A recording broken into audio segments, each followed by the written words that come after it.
Are you sick of looking at Netflix and you don't know what to watch? So many movies out there, you don't know which ones are good, which ones were bad. You curious about what's out there? I'm Joey Powers. I'm Don Tretler. This is The Best Pictures. The ones you don't want to miss. Hit it. Say hello to my little friend.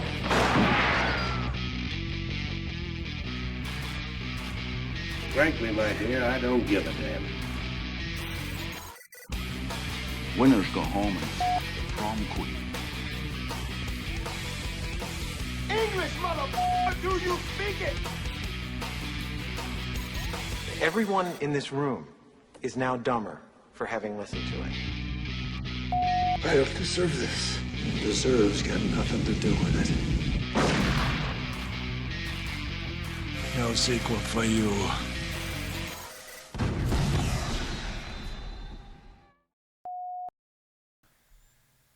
Hi, and welcome to another edition of The Best Pictures. I'm one of your hosts, Joey Powers. Hey, and I'm Don Tretler. Welcome to the show.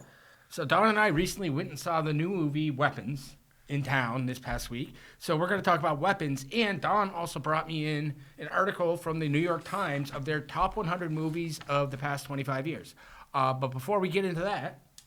Well, before we continue, I want to let everyone know this show is broadcast live from the Fact TV studios in Bellows Falls. Fact TV is a community access center that provides studio space and production services free of charge to community members in southern Vermont and Keene. If you're interested in creating your own show, already producing content and wish to submit it, or want to stay informed about news and events in southern Vermont and Keene, including live coverage of local town meetings, sporting events, and community events, visit fact8.com. All right, thank you, Don. So before we get into Weapons, just want to give a rundown of the weekend box office. The Conjuring Last Rites, supposedly going to be the last movie in the Conjuring series. I hope so. Last Rites. However, given the fact that it made $84 million in its opening weekend, something tells me they might come up with another one. I don't know. I mean, that is way more money than any of the other ones open to, crushed them. Well, hey, money talks. You know, exactly. Hamilton was a re-release of a previously released movie, was second at $10.1 million. Okay, I was wondering. I thought they had already made a film of that. Yeah, that's pretty good for a re-release. $10.1 million. That's more than Star Wars has been making. The movie we just saw, Weapons, was third, 5.2. Freakier Friday, 3.9, and Caught Stealing, 3.2.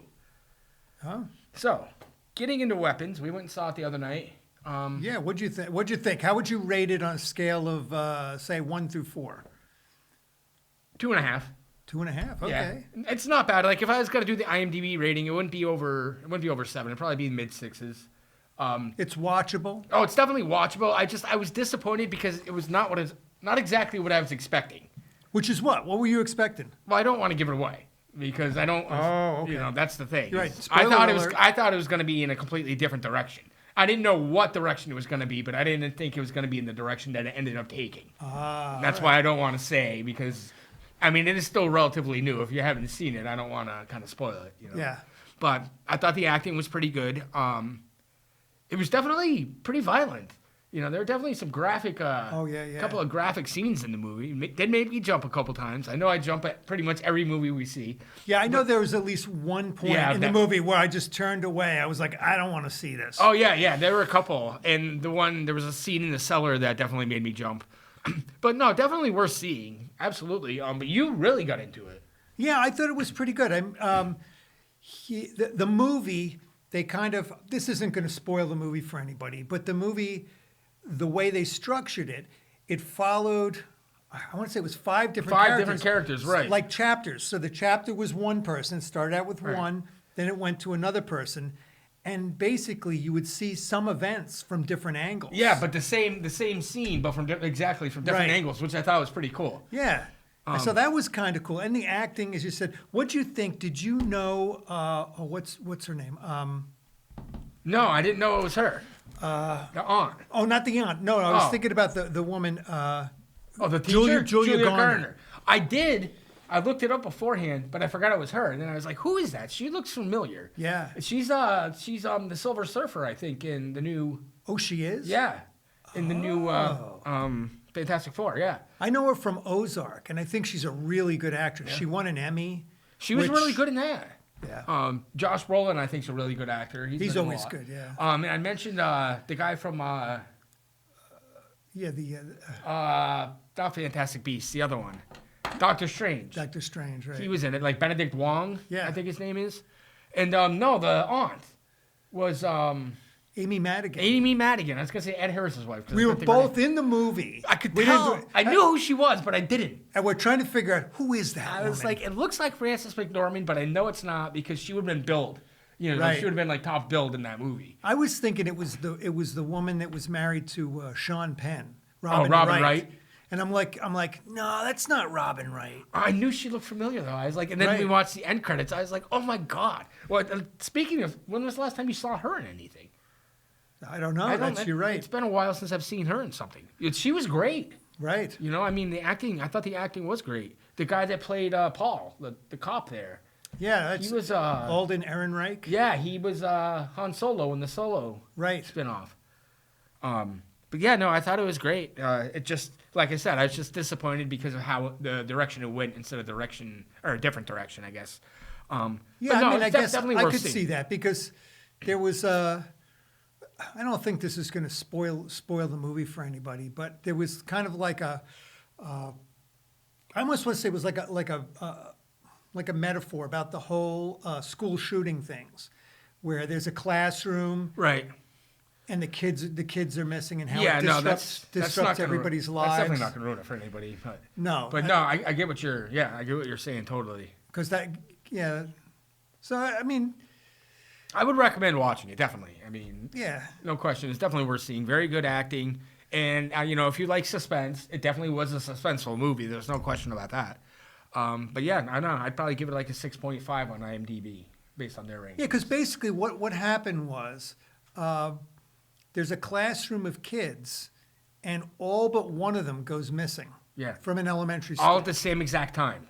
And it's the only class that has a missing child. So they all left one classroom. And it's, so you're asking and this isn't spoiling it because I'm sure this is in the trailers, but you're asking why? What the heck was that? No, exactly. It's just, no, I thought it was a good idea. I thought it was a really good idea Yeah. for a movie, Well, I think sometimes that genre of movies, it's hard to have a good payoff. Yeah, no, and this definitely, it opened at like $44 million, which the studio definitely did not expect that. Right. And then it kept, like I said, it's number 3. It's like it's in its 4th or 5th weekend. That's And pretty it's still good, in the yeah. top 5, so I know a lot of that too has to do with the lack of good opening movies, because so many things are just streaming now. Right. They're just not going into theaters as much anymore. So it's like there's 1, maybe 2 good openings a week. If that, like this week, there's nothing we want to go see. So. Right. Well, things change. Technology changes and everything. So like years ago, right, we used to buy, I'm an old timer, so we used to buy albums. And then at some point, cassettes became like the big thing. And then several years later, then came along CDs. Well, now people don't really buy, unless you're like a music aficionado, people don't buy music anymore. And people really aren't buying as much, even films. They're not buying Right. DVDs. Right. They could just buy it and put it on their Anymore. app. Right. And just keep it there. And everything's streaming. So how much longer do you think there are going to be movie theaters? That's a good question. I don't know. I mean, at some point, they're going to become obsolete. Yeah. As long as nerds like me and you keep going. Right. But no, you're right. It's going to be, everything's just going to go streaming. I mean, I know that, I'll say this from being like an actor and stuff too. When I did plays, people didn't want to go because the competition, when you think about like how a movie weighs up against a play, you got all the special effects and everything and, big stars and costumes and sets and everything for movies that like a local theater can't compete with that. Right. So even like I used to ask everybody, hey, be like, hey, come to my show. I could barely get anybody to come to any of the shows over the years. And I don't know. I haven't acted in, probably since my son. No, I shouldn't say that. I did a couple things, but I haven't done a lot of stuff since my son was born, which was like 20 years ago. But I probably did 10 shows. I'm lucky if I got 10 people to come to those 10 shows. Wow, that's crazy. You know, so because I think it's just theater, live theater is just kind of like an antiquated thing. It's almost like an elitist art form. It's not something that that's common people go to anymore. And it's expensive. Yeah, I was going to say, I bet it's not Anytime cheap. you go, it's more expensive than a movie is. So movies are even cheaper. And I think, you know, for the price of a movie, which is, I know I didn't check how much we paid the other night, but I think $6. $6. That's in town, and that's pretty reasonable. BF is definitely the cheapest around. I think it's, you know, maybe it's like $8 or something to go to one of the bigger towns. For $8, you might be able to stream for a month on one of these streaming channels. Oh, yeah. Yeah, definitely. Well, not now. They jacked the prices now. When I first got Hulu, it was $7.99 a month plus tax. Now it's like $18. Yeah. I'm like, thanks, guys. But yeah, I get like Max for like $11. I think I added it all up. I have 8 different streaming services, and it's less than $100 a month, and I can watch pretty much anything I want. Yeah. You know, so I mean that's like less than. I mean, I think the last cable bill I had was $247. You know, so it's like I'm getting more too because I get movie channels with what I have now because I have Max, which is HBO and Cinemax. So I get movie channels, which I didn't have with Comcast. I shouldn't be saying that because Comcast pays us, but it was like less than half the price, you know. So it's like But it's a reality. This is a reality. This is the way It's just things how are it going. is. That's just how it is, yeah. And even like you say, cable, people are getting rid of their cable Yeah. now I because mean, it's obsolete. Eventually, streaming's going to get topped by something else. We don't know what, but eventually it will. You know, everything eventually gets outdated. But we need to get on to because this, you know, we're going to take the rest of the time talking about this. Yeah, that's true. The top 100 movies of the 20s, of the 2000s. Yeah, what'd you think? Okay, just initially, what'd you think of the list? Well, like I said, I've seen 2 lists. The one that you showed me has Parasite number 1. The other one that I saw earlier today had Parasite number 4. So that's obviously widely regarded one of the best movies of the past 25 years. And it won Best Picture the Yes. year that it came out. I haven't seen it because it's subtitled, so chances of me watching it are probably very slim. But the list I saw earlier today had There Will Be Blood number 1. Which we were talking about. We were talking about And before neither the one of show. us felt like that was like one of our favorite movies. Honestly, if I was thinking of a top 100, it probably wouldn't have entered my mind until I saw it at number 1. Right. Because, like I said before, Daniel Day-Lewis's performance overshadows the movie completely.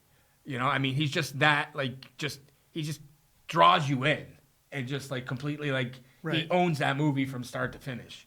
He's an amazing actor. He is. Yeah. He's one of the best actors of any generation. The only male actor to ever win 3 Best Actor Oscars, you know, and...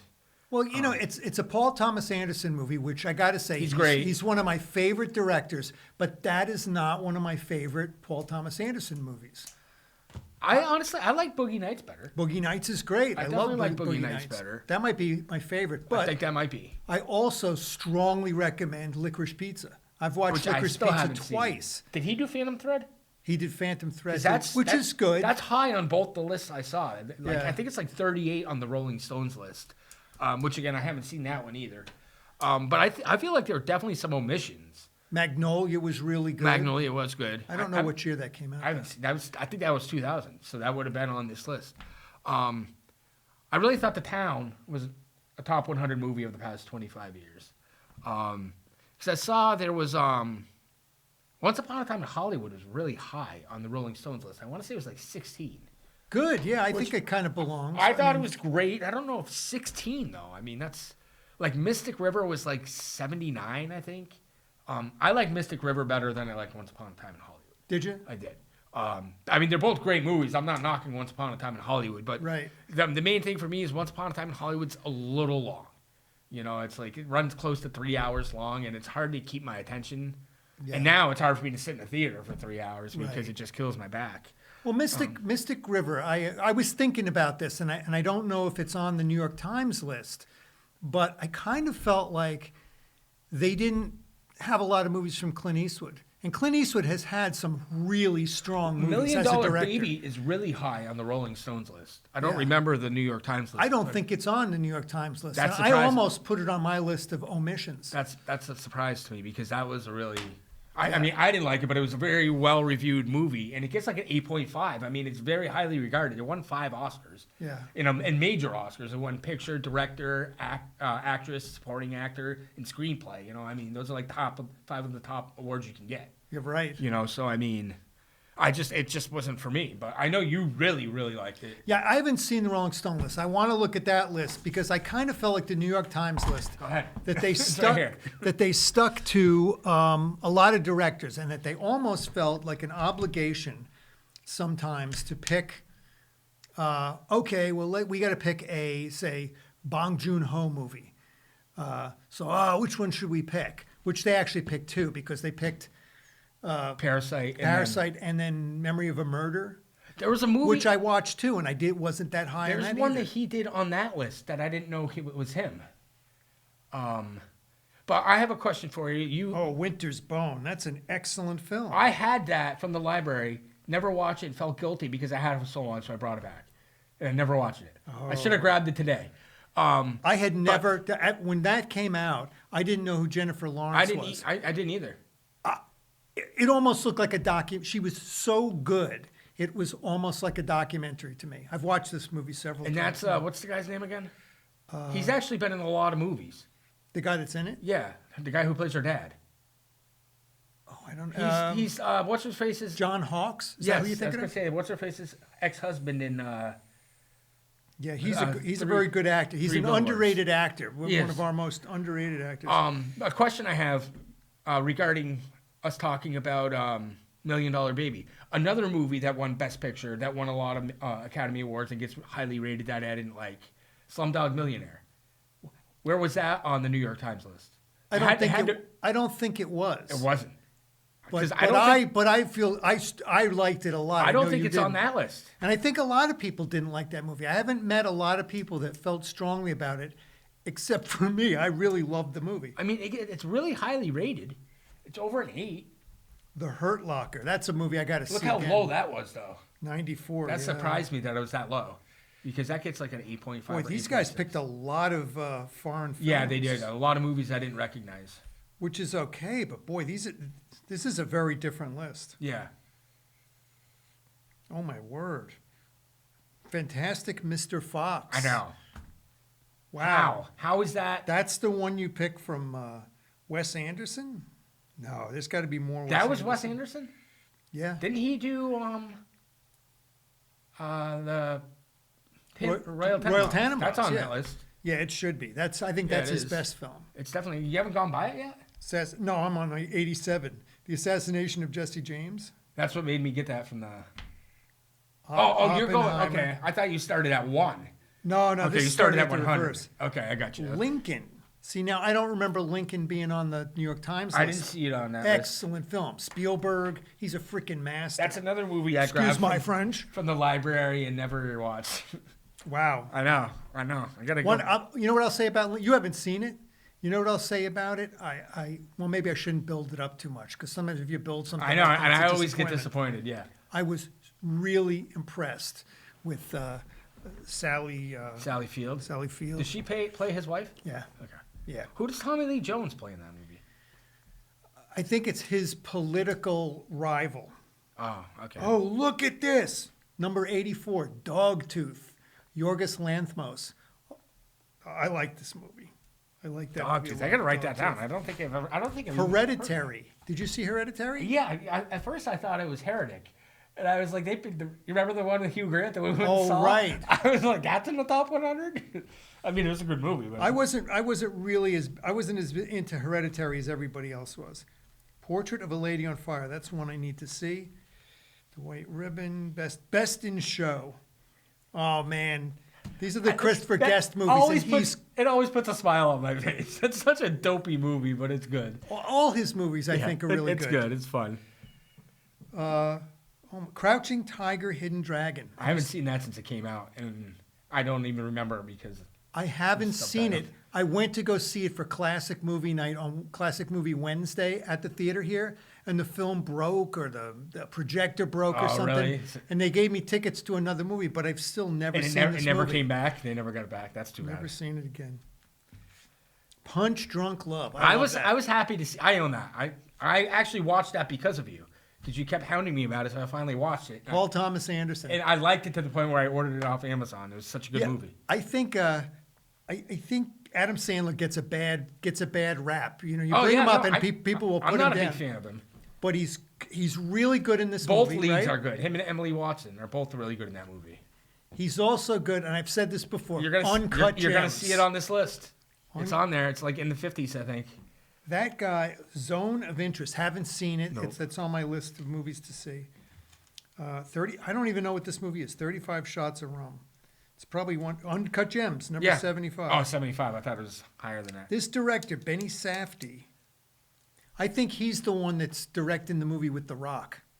Oh, really? That's coming The up. Smashing Machine? The Smashing Machine. I think that's the second. Benny Safdie has been an actor and he's been in a few movies, but that's going to be his second directorial effort. And this is highly anticipated. I saw a review and it was a good review of that movie For the Smashing Machine. Oh, yeah. Like I told you, it's already got an 8.8 on IMDb. They're raving about The Rock winning an Oscar and Emily Blunt's like his female acquaintance or whatever. But there's one movie on here, 25th Hour, is ranked really, really high on this list. And I wouldn't have even included that in my top 100. Spike Lee. Yeah. Edward Norton and Philip Seymour Yeah, I wanted to Hoffman. watch it again. I remembered liking it. I watched it when it came out. I liked it, but I wouldn't have thought to put it on my top 100 movies of the past 25 years. It wouldn't have even crossed my mind. This one made both lists. Grizzly Man. Because I was thinking, as far as a documentary goes, this is probably one of the best. What number is that? 69. Wow, It's one of the best of the last 25 years. It's probably one of the best documentaries. Souvenir. That's on my list to see. And there's the follow up to that. Her. Another one I did not like. Yeah. Which surprises me because I like all the actors in that movie. I don't think you're not the only one. Again, this is another one I loved, and I don't think anybody else liked it. I haven't met anybody else that was as high on this movie as I was, but I guess these guys are. Leviathan, haven't seen it. Haven't seen Want to. Royal Tenenbaums, yes. Like I said, I think that's one of the best movies, or the best movie by Wes Anderson. And the cast is like first class. Oh, yeah. I mean, that's one of the best casts in a movie. And I love Wes Anderson movies, but I think that's my favorite. I Am Not Your Negro. Okay, I saw that. I haven't seen It's that. another documentary. The Florida Project, which you've got to watch. got checked out today. That's a good movie, and I like. This is the director that won Best Picture this past year. Right, with for Honora. Yeah. He had four movies: Honora, Tangerine, Red Rocket, and The Florida Project. I like all four of them. So Honora is his fourth movie that he's directed? He might have directed more, but those are the four major ones. What was it? Red Rocket? Red Rocket, yeah. See if the library has those. I'd like to check those out. This might be the best. Florida Project might be the best. So the other three might be a disappointment to you. I mean, But they're all good. They're I all did good. like Honora. I just didn't know if it was the best picture necessarily. Here's another comedy, and this is hard to put comedies on these lists because Not that high. no, the initial when we looked at the New York Times list, we found some comedies and kind of went, really? Yeah. What was the one we were questioning? Superbad, maybe? Yeah, Superbad. No, what was it? There was something. Was it even- Anchorman? Anchorman. Yeah. Anchorman, I think, is on this list, too. But, I mean, The 40-Year-Old Virgin, I just watched this in the last week. I watched that and Knocked Up both in the last week. There's no way it's 62. I wouldn't even put that in the top 100. Yeah. I mean, I can guarantee you I could think. But the other thing, too, is I'm not a huge comedy fan. Yeah, right. Like, I'm more of a suspense, thriller, action. You know, comedy's like my least go-to movie. Comedy's a tricky thing, I notice. It And I is. think for all these lists, trying to include any comedy, because, and I've said this before on the show, if we make a list, if I asked you the 10 scariest movies you've ever seen, and I asked 20 people, there'd be a huge overlap. of what's yeah. the scariest movie. If I ask people what the funniest movie is, it's very individual. Yeah. So that's tricky, Yeah. and it's tricky to put that on a movie list. I don't even know, if I were making a list of 100 movies, I don't know if I would include a lot of comedies personally. No, I wouldn't. We are running out of time. But a perfect example. I mean, we can do part 2 next week. Oh, yeah, because, definitely, I mean, definitely. Yeah, there's still a lot of movies to talk about. But on that note, like I'm not a Mel Brooks guy. Right. I think his humor is just like, I don't know, it's stupid. Well, this is a weird thing. I think Mel Brooks, Woody Allen, I think they're New York guys, and I think there's a New York sense of humor that, I grew up there, so I find those things funny, and I can understand other people around the country not necessarily digging them. You know what I mean? Or like Woody Allen's comedy type of stuff. I haven't really seen much of his comedy. The few dramas that I've seen, I did like. What about like Annie Hall? Did you see Annie Hall? I liked Annie Hall. I mean, I haven't seen it in, 20 plus years. Yeah. But I remember it being pretty good. I don't know if it was Best Picture good. It might have been, yeah. I think it did win, but I don't know if it was Best Picture. I'd have to go back and look and see what it was up against. But I liked it. I really liked Match Point. Mighty Aphrodite was all right. And Mel Brooks, you don't find. I haven't seen one Mel Brooks movie I liked. Wow. I saw Blazing Saddles when I was a kid. I thought Young Frankenstein? Nope, didn't like that. Didn't like Men in Tights, Robin Hood Men in Tights. Didn't like that. I think that's the last Mel Brooks movie I actually saw. Yeah. Because I was just like, his humor's just not for me. I think those Blazing Saddles and Young Frankenstein are the two real big classic Mel Brooks movies. So if you don't like those, You're not gonna like. you're not anything going to he like does. any of the other ones either. Right. So the plan is we're gonna go see Superman this week. Gonna try, yeah. And we'll try to have a review of that, and we'll do part 2 of the top 100 movies of the 2000s. We're going to keep it going. Yeah. So that's been our edition of the Best Pictures this week. I'm one of your hosts, Joey Powers. I'm Don Tretler, and these are the ones you don't want to miss.